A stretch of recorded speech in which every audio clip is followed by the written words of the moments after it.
Arsgard here, and it's time to talk about Lord of Mysteries episode 5. Now, after episode 4, I was like, okay, they're getting back on track here with the pacing. Episode 4 felt actually great. I was hooked, I was interested into the world here, but it feels like these episodes regressed a bit, especially the first half. Now, I'm still liking the series, I'm liking what they introduced in this episode, a lot of interesting things, but like the first half, it felt like they're jumping from scene to scene to scene to scene just to get to the end fight here. And I feel like this would have served much better if it was 2 or maybe even 3 episodes to have the final confrontation that we had at the end here with the hero, the witch, the assassin, kind of like that combination there. And I really like that. But it felt even the emotional things, like probably the biggest disappointment I have so far with this episode. They kind of skimmed through the emotional side, the relationship side of the episode here, and even glossed over what Dan saw with that big creator. Like, we didn't even get that conversation there to talk a bit. They just, yeah, that happened, we saw it, what does it mean? And like, they're skipping so many things just to get to the action. That's how I feel right now after this episode. And I don't know what's happening. They said they're gonna slow down after the first 3 episodes, which they did with episode 4. But now with episode 5, it's like, hey, we're going back, just rushing to get to the action. Now, I don't know how episode 6 is going to be. And I get it, the more you pay attention, the more rewarded you are. But I really, really wish they would slow down. This doesn't feel like a series focused on the action for me. And they're trying to make it about the action. I feel like the action should be the climax towards the end, not the main focus of a series like this with such a rich world, characters, powers, and so on. But anyway, let's get into the episode and see what happened with this one. Starts with an opera or a theater play with this Alfalfa tragedy, which is a bit important in this episode, with this ship that mutiny happened and a lot of people died, with only one survivor. And after this, before we talk more about Alfalfa, we see Dan still recovering from what happened. And I wish we had a bit more moments with Dan, with his character, with his personality, his interactions with Klein here, and that conversation with the true creator.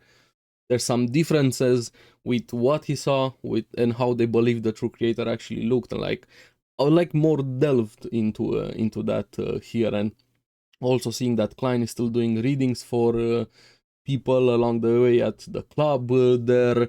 And apparently we have this hotshot that was also in the play, Tris, the hero. Apparently he saved the only survivor on the Alfalfa, but saved in quotation marks, because we later find out he's the true perpetrator of the entire arc. Here he's an assassin instigator, and I liked, like, the instigator actually fits for him with how it played out on the Alfalfa. He made all of them kill themselves, attack, start that mutiny. He instigated conflict and people dying, and really fits with the name of the potion. And this is why, I mean, I like how the power system works so much, but man, we need the power to slow down everything here. But then we see Klein meeting this survivor, him having nightmares. Klein does a reading to see what this nightmare is. We see a bit how the mutiny, the disaster started on Alfalfa, with that kid being thrown overboard, and the guy that threw him goes himself, also throws himself there, and in the background he sees trees being there. And Meyer, the survivor guy, being the only one, he's super confused, has no idea what happened, why the mutiny started, the disaster, and everything there. And Klein also gets sent somewhere else during that dream, and everything ties back to Hornasis and Phlegrea. We've heard Hornasis quite a few times so far. Of course, what does it mean? I don't think we're supposed to find out right now, if you're Donga or anime only. But the bigger mystery, also with the Antigonus family being built up throughout these episodes, and the arcs themselves being a bit self-contained at the same time, but also serving the bigger mystery. And that's why I'm liking this series, but again, slow it down. The build-up should be slower to get to this point there. And Triss being the biggest suspect throughout the episode here, but of course they need more evidence to actually prove he was involved there, and we get a bit an introduction of the Demoness sect. If you pause the screen, we get some lore points. They're worshipping the primordial Demoness. Apparently they see her as successor to the creator. Is she actually? I don't know, but that's how they view her, and their main purpose is to bring destruction, and they have the assassin pathway. Of course, we also get this explanation, even if you don't pause throughout the episode, from Dan there, and we get to see a bit from Triss's point of view, him in bed with the wives of the people that he killed. That's kind of fucked up, but I liked fucked up characters, flawed characters, villains actually being villains, secret organizations, cults. This is why the world is so interesting there. And another girl visits him, seems to be higher rank than him, telling him he has another mission there, and he also gets the reward ahead, the next sequence, the potion being witch. And I didn't expect the next one to be a witch, but it kind of makes sense how the fight goes with how the witch was used against Leonard. We're gonna get to that, but I'm liking, I wish we had more information on the paths, the powers, how it works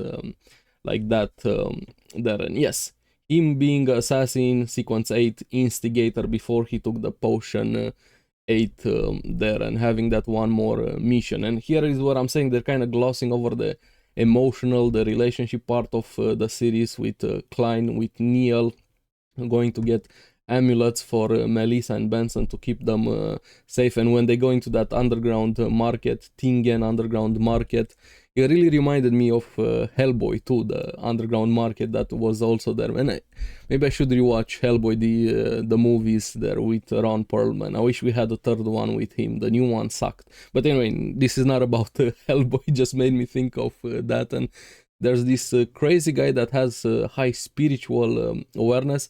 Kind of sees there's something more to Klein, the stench of death, knowing that he died, but nobody really takes him seriously. And I feel like that guy probably lost his mind thanks to his power, with how many things he saw and foresaw probably.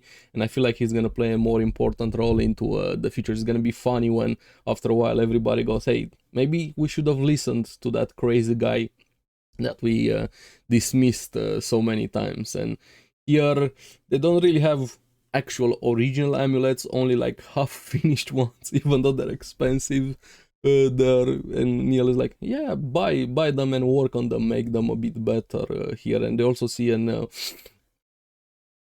one from Rosella, hidden text. I don't think we get what it was in the hidden text, but if you guys have the translation, let me know in the comments below. I'd love to know what it said there. Of course, if it's spoilers or something ahead, don't tell me here. And Triss is also in the underground market. Somebody was following him, he goes on the run, he gets wounded, he gets shot, but he manages to escape. I did like the chase scene there, was fun seeing all of the enforcers and everybody else getting involved with the organizations here, everybody trying to get this guy and working together, and he somehow manages to escape, kind of fitting this image I have in my head, at least, of the assassin pathway there. But Klein gets his hat and using dowsing to kind of find the general building location where he was, and they evacuate everybody else. And I'm like, here, this was very obvious for me. Like, the girls get out, and then this girl bumps into Klein. Of course, you see she's wounded, where Triss got shot, and like, okay, this guy is disguised as that girl, and yes, it's confirmed there. Even Klein uses his vision. Did he fully realize that was Triss? I don't think he fully saw that was Triss there. I don't think that his vision was able to fully understand that. We find out throughout the series later on that the members of the Demoness sect, they turn into women, and that's why even the higher ups are only women. So men turning into women to be a part of this Demoness sect. This is an interesting concept. I really like it. It kind of shows this assassin pathway, disguising yourself, changing yourself, blending in everything for the killer. Even the witch part making sense, which we're gonna get to that. But I know it felt a bit obvious for me that was Triss when he bumped into Klein there. But after this, they kind of gloss over some things. Of course, Tris escaping there and Klein being made a full employee. He still does the readings, the meetings, even in the Grey Fog here. He made the amulets for his family, even though we're told that they had to convince Melissa they weren't expensive and they were useful. Here we don't actually see that. Like, I wish they spent a bit more time with the family like we had in previous episodes here, and he's still training in his powers. I would love to see that training. We also, as viewers, maybe find out how the powers work more, him training in combat, not just to master his powers. It would be nice to see that, not just being told, hey, he's doing that off screen here. I feel like a lot of things are happening off screen, but here is where the second part of the episode starts, and from here it's a lot more not condensed, a lot more fleshed out in a way, so to say, more streamlined, not just so many things happening at the same time, with Leonard visiting Klein to get into the investigation. Apparently death rate increased 5-fold after Tris escaped there, and there was always this young woman that was touching people right before they died, and even if the deaths were supposed to happen in the near future, they kind of happened faster. They got accelerated here, and or at least this concept of life usurpation, use life to summon evil gods or curses. So even if you were to die, let's say in 2 years, somebody took that lifespan of yours, accelerated your death, and used it as energy for a ritual. And that's a nice, interesting concept here. And of course, it's Tris doing all of these things, and Leonard is quickly becoming very, very suspicious, more and more for me. I've said it even in previous episodes. Sterling Klein will always be friends as long as you're not against our organization, the Nighthawks, and we all have our secrets, and he definitely knows something about Klein, and we're completely in the dark about Leonard. I'm curious who exactly and what exactly does he know. Don't tell me. If it's spoilers, don't tell me, but I'm always keeping my eyes for Leonard. But after this, they use divination again, divining the location of the altar where the ritual was happening. Here, Dan puts them in the dream, and Leonard goes on the attack. And of course, Klein having to stay in the back. I do kind of wish Klein was a bit more involved when this was happening, maybe coordinating things from the background. But of course, we don't fully know how far he's gotten with his power. We just see him using them, but I would like a bit more from Klein when these things are happening, and hopefully that training is going to provide that. But here is where they wanted to end up with this episode, and I feel it would have been better if it was towards the end, maybe of a 3 episodes arc, or at least 2 episode arc here. The fight starts, and we see Tris hiding herself, invisible there, suppressing her presence, going on the attack, but then quickly realizing she's in a nightmare there. And she's able to break out by cutting her hand, and the wound is also in reality. I really like that quick thinking from an assassin, being able, hey, realize, hey, I'm in a nightmare, wound yourself, kind of shock yourself out of the nightmare. I'm also really curious fully how Dan's power works with the nightmare, everything else he's capable of doing. I have so many questions about the powers and the fights going on here. Tris is able to use substitution spells to change her location with something else and her body to be there, also controlling these shadow ghost things with a ritual, and one guy almost died from them here. Then we have Dan versus Tris and a bit of demoness ritual inside. He actually got wounded there, so Dan almost died thanks to that, showing how much differences we had. So many people from the organization being here just against one person, Sequence 7, even if they had Sequence 9 and Sequence 8, multiple of them. So the difference between sequences is that high. They weren't able to capture or kill somebody of Sequence 7 here, Triss being that powerful after he jumped. Maybe if it was back at sequence 8, they would have handled him much easier there. But yeah, Leonard also versus Triss, we have him being stabbed with a flower in the arm, and here is where I like how they use this witch concept, tying it back into Assassin. The witch curse being on Leonard, and able to curse him from a distance, which makes sense. As an assassin, you should be able to also kill people from a distance, especially when you're advancing on this pathway there. Maybe the end goal is the Death Note. I don't know. I don't know what the end goal for being sequence 1 would be for an assassin, but I'm liking the transition. It's not just 1-to-1. You just don't simply grow more powerful. You also get new abilities there. But I also like the quick thinking from Leonard, instantly ripping his nail out, a piece of his hair. Kind of think he used substitution also in a similar way to Triss.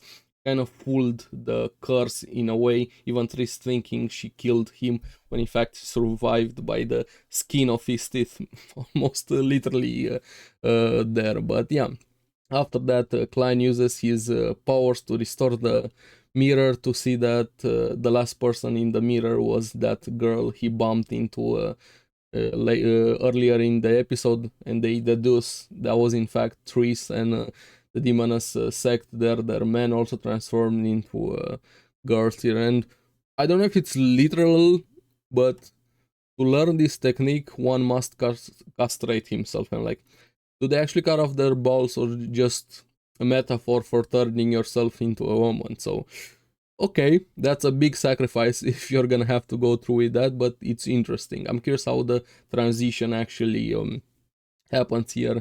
Then we see Triss in this high-class train, and everybody stunned by her beauty there, even 5,000 lighters when she was trying to smoke a cigarette, and her new name now being Trissy. But yeah, I'm curious, I'm excited again about the world, but damn, the pacing, especially for the first half of the episode, you're jumping scene to scene to scene to scene, and character relationship, and just trying to get to the action as much as possible. And I don't know, I know the director said they're slowing down after the first 3 episodes. They did with episode 4, was probably the best episode so far, but then with this episode 5, they're back on just go, go, go, go, go, and I don't know. I'm still gonna keep watching the series, but maybe after the series finishes, I'm thinking of maybe reading the full original source material to get a better idea, but we'll see how the next episodes are unfolding. But now I have questions for you guys. If you're donga only, how do you feel so far after 5 episodes, and especially with episode 5, North's source materials? Do you think they're rushing too much? Do you think they're doing a good job, a bad job? Let me know in the comments below. And I also appreciate the comments from each video, telling me information and giving me some clues and things. But again, don't go into spoilers and so on. And I would love to have more conversations with you about the series in the comments below. And as always, thank you very much for watching. Remember to like and subscribe, helps me quite a lot, and you guys get the latest videos on the series that I follow. So keep enjoying Lord of Mysteries. I'm gonna see you again on the next one. Bye bye.